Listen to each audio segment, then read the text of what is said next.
Now, the fifth property of the alkaline earth metal is reaction of alkaline earth metal with nitrogen. When group 2 metals react with nitrogen gas, then they form the nitride. Nitride का means होता है N having -3 charge. Then it is known as the nitride. Formula बनाइए आप, metal है M which having the 2 charge, क्योंकि हम metal किस group की मेटल की बात कर रहे हैं, एल्केलाइन ग्रुप मेटल की, which having the valency 2 and nitride which having the valency 3.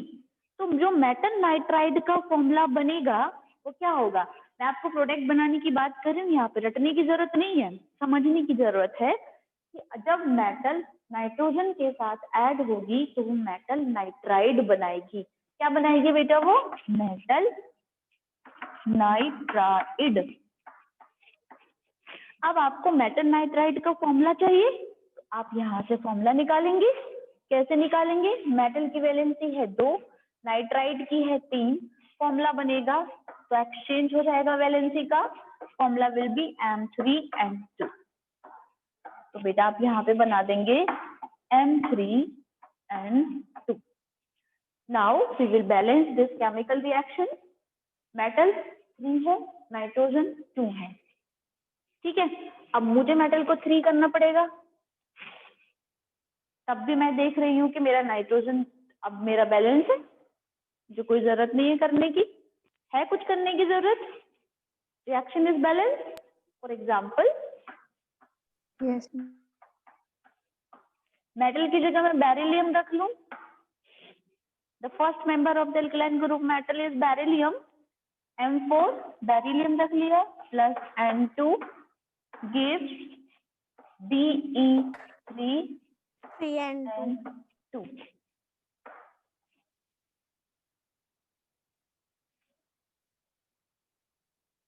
ठीक है, क्लियर हो गया, Be3N2 बना दीजिए आप, और यहाँ पर आपका क्या आ जाएगा 3Be प्लस N2 हो जाएगा वो, ठीक है। The next property is property number 6। अब हम प्रॉपर्टी की बात करेंगे 6 की, रिएक्शन विद सल्फ्यूरिक एसिड। अब हम मेटल की रिएक्शन कराएंगे सल्फ्यूरिक एसिड के साथ। Reaction of group 2 metal with sulphuric acid. अब आप पहुंच जाइए कहां पर, chapter number 2 from class 10th। आपने पढ़ा हुआ है जब भी कोई मेटल एसिड के साथ रिएक्शन करती है तो वो H2 गैस इवॉल्व करती है और साथ में सॉल्ट बनाती है, याद आ गया। तो हम क्या करेंगे, अब मेटल लेंगे M प्लस सल्फ्यूरिक एसिड लेंगे H2SO4, तो बेटा वो आपका H2 गैस तो इवॉल्व कर ही देगा, साथ में जो पोर्शन बचेगा डिस्प्लेसमेंट रिएक्शन कर दीजिए, जो पोर्शन बचेगा वो M के साथ जुड़ जाएगा, तो MSO4, ठीक है। फॉर एग्जाम्पल ये हमारी पेरेंटल इक्वेशन होती हैं। अब हम यहाँ पर कोई एग्जाम्पल रखते हैं तो हमारे दो एग्जामिनर को समझ में आ जाता है कि बच्चे को नॉलेज है, बच्चा जानता है कि पेरेंटल इक्वेशन ये है, तो फिर वो एग्जाम्पल कितनी भी दे सकता है।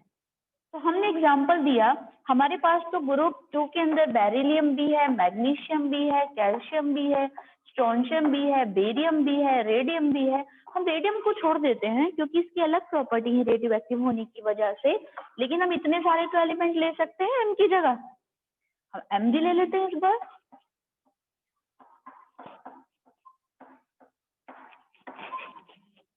MgSO4 सीधा बन गया ना बच्चों, बन गया ना, तो M की जगह Mg आ गया, SO4 प्लस H2। आपको टर्म्स एंड कंडीशन याद होनी चाहिए, फिर आपके लिए रिएक्शन इजी हो जाती है।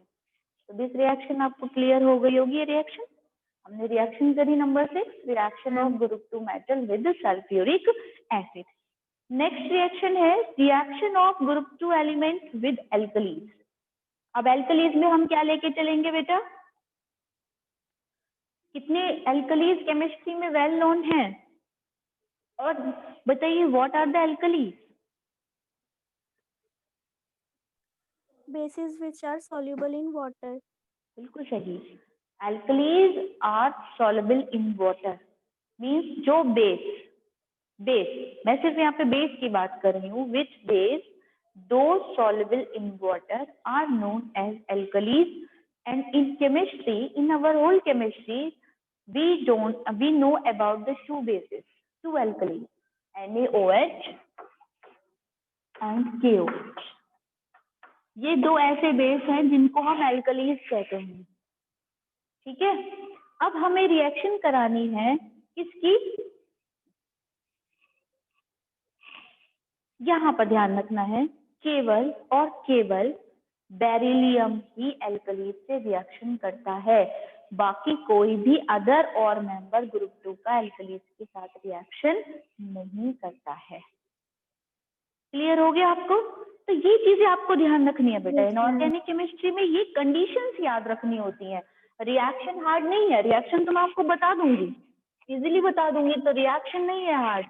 कंडीशंस आपको ध्यान रखनी है कि पर्टिकुलर किसकी आप दिखाएंगे। जहां पर मैं एम लिखती हूँ उसका मतलब है ऑल जो मेंबर्स हैं ग्रुप 2 के वो सब रिएक्शन दिखा देंगे, लेकिन जब मैं कह रही हूँ खाली बेरिलियम, तो रिएक्शन ऑफ, मैं यहाँ पे इंडिकेट कर रही हूँ बेरिलियम विद एल्कली। इसका मतलब हो गया कि केवल और केवल बेरिलियम ही एल्कलीज के साथ रिएक्शन दिखाएगा, बाकी कोई मेंबर और ग्रुप 2 का एल्कली के साथ रिएक्शन नहीं दिखाएगा। तो बेरिलियम प्लस NaOH।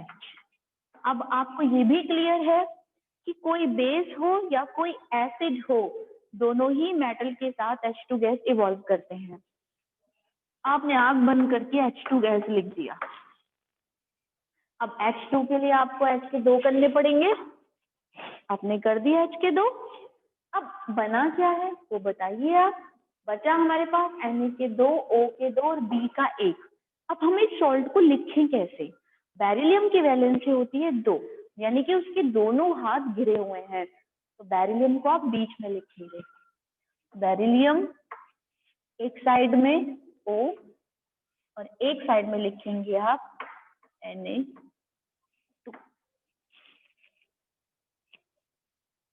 आगे समझ में कैसे आया? Beryllium has the two valency, one side में वो Na से कनेक्ट है, 2 Na से, और वन साइड में वो ऑक्सीजन से कनेक्ट है। ऑक्सीजन की वैलेंसी ऑलरेडी 2 होती है, तो सॉल्ट जो बनेगा वो बनेगा Na2BeO प्लस H2। सबको क्लियर हो गया? Every student? Yes, ma'am. Clear point? Yes, ma'am. Now, Yes, ma'am. the reaction number of it is reaction with hydrogen.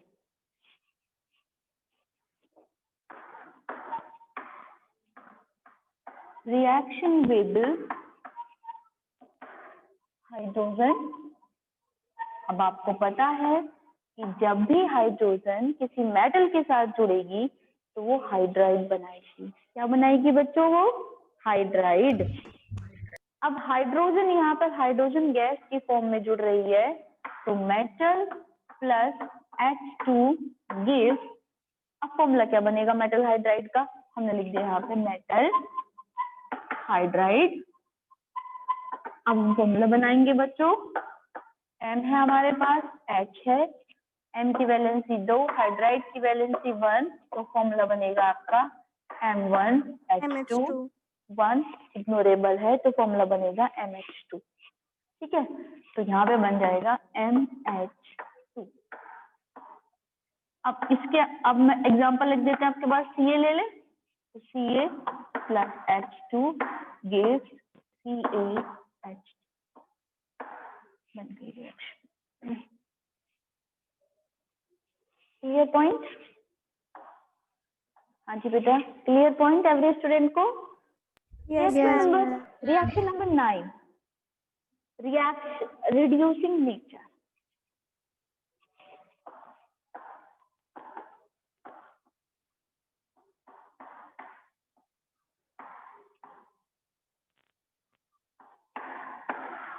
Reducing nature का क्या मतलब है बच्चों?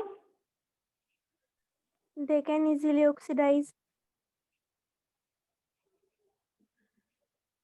देखिए, अगर हम बेरिलियम की बात करते हैं तो बेरिलियम बहुत अच्छा रिड्यूसिंग एजेंट नहीं है, लेकिन अगर हम ग्रुप में नीचे की तरफ जाते हैं तो रिड्यूसिंग नेचर भी बढ़ती चली जाती है। हाँ, तो यहाँ पर ये रिड्यूसिंग जो एजेंट है वो तो वीकर है, लेकिन रिड्यूसिंग जो पावर है वो goes on increase down the group due to decrease in the standard reduction potential. Reduction potential क्या होता है? रिडक्शन पोटेंशियल हमारा होता है कि देखो, मैंने आपको बताया था कि पोटेंशियल एनर्जी क्या होती है। पोटेंशियल एनर्जी का मतलब है कि जब आप पर्टिकुलर किसी सॉल्ट सॉल्यूशन में उसी मेटल सॉल्यूशन में उसी मेटल की कोई रॉड लगाते हैं तो रॉड और मेटल के बीच में कनेक्शन होता है। रॉड पे अगर देखिए, ऐसे समझिए आप, ये आपने जिंक सल्फेट भर लिया एक बीकर में, वो है जिंक सल्फेट। जब डिसोसिएशन होगा जिंक सल्फेट का तो वो बनाएगा zinc positive plus sulphate negative. तो अगर हम यहाँ एक रोड लगा दें जिंक की, तो रोड पर उसके जितना चार्ज यहाँ पर होगा उसके अकॉर्डिंग निगेटिव चार्ज हो जाएगा। मतलब अगर जहाँ जिंक सल्फेट पे जिंक पॉजिटिव है तो रोड नेगेटिव हो जाएगी, जिसकी वजह से सॉल्ट और मेटल रोड के बीच में कांटेक्ट बन जाएगा, एक रिलेशन बन जाएगा जिसको आप कहते हैं इलेक्ट्रोड पोटेंशियल। तो जो हमारी ऊपर रहती है ना, उनका जो चार्ज होता है वो निगेटिव में होता है। जैसे अगर हम एक केमिकल सीरीज की बात करें तो केमिकल सीरीज में लिथियम सबसे ऊपर आती है, लिथियम और फिर बेरिलियम। लिथियम के बाद में, ये 12th की बात है थोड़ी सी, अभी मैं ज्यादा डीपली इसको नहीं बता रही हूँ आपको। तो एक हमारी इलेक्ट्रोकेमिकल सीरीज होती है जिसको हम ऐसे बना देते हैं,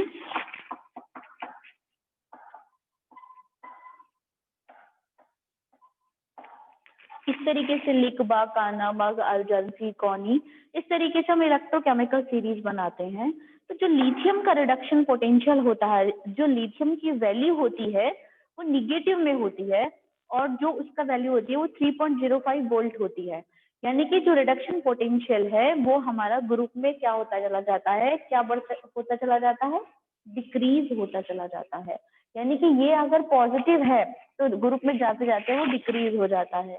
तो हमारी केमिस्ट्री में 5 मेटल्स ऐसी हैं जिनका रिडक्शन पोटेंशियल है वो नेगेटिव होता है, जैसे कि आपका है कॉपर है, और आपका मरकरी है, और अर्जेंटम है, मैम, Ag नेगेटिव है। होने का क्या मतलब है?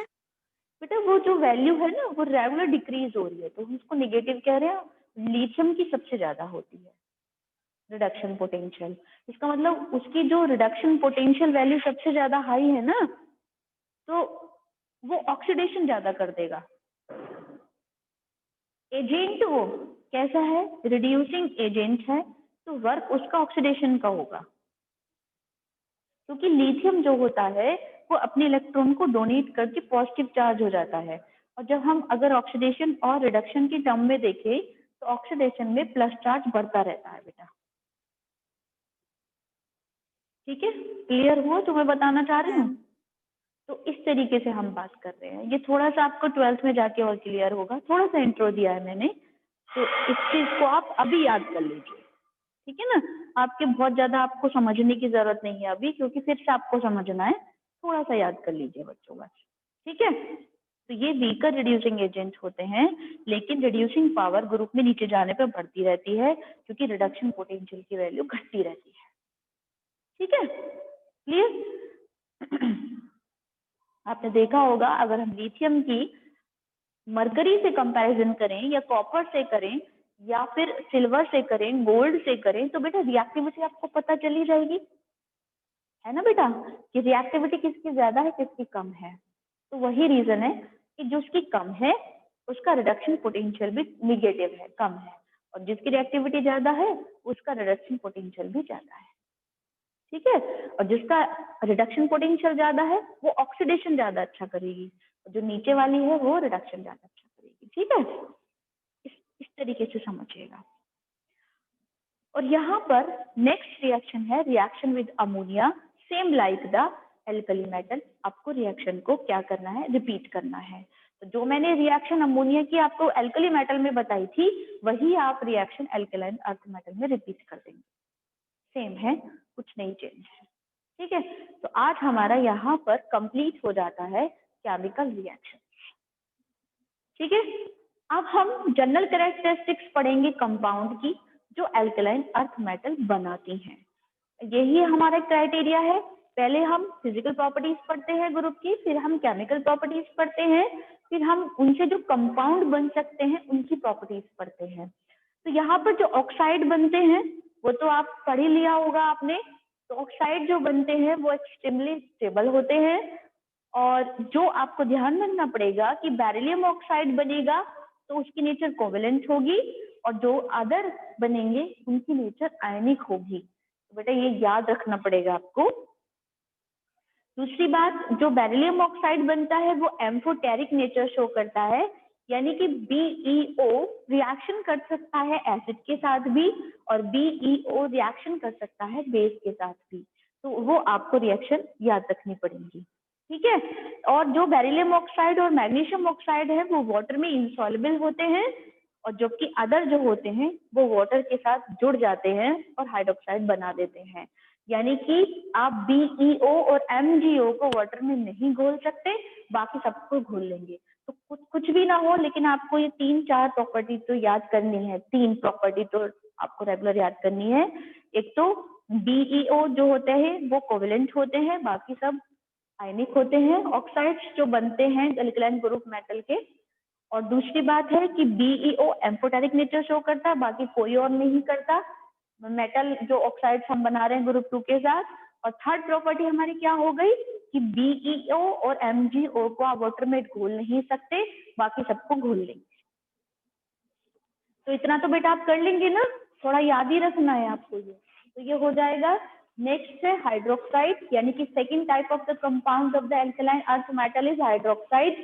तो हाइड्रोक्साइड जो आप बनाएंगे वो बेरिलियम हाइड्रोक्साइड को छोड़कर बाकी सभी बेसिक नेचर शो करते हैं।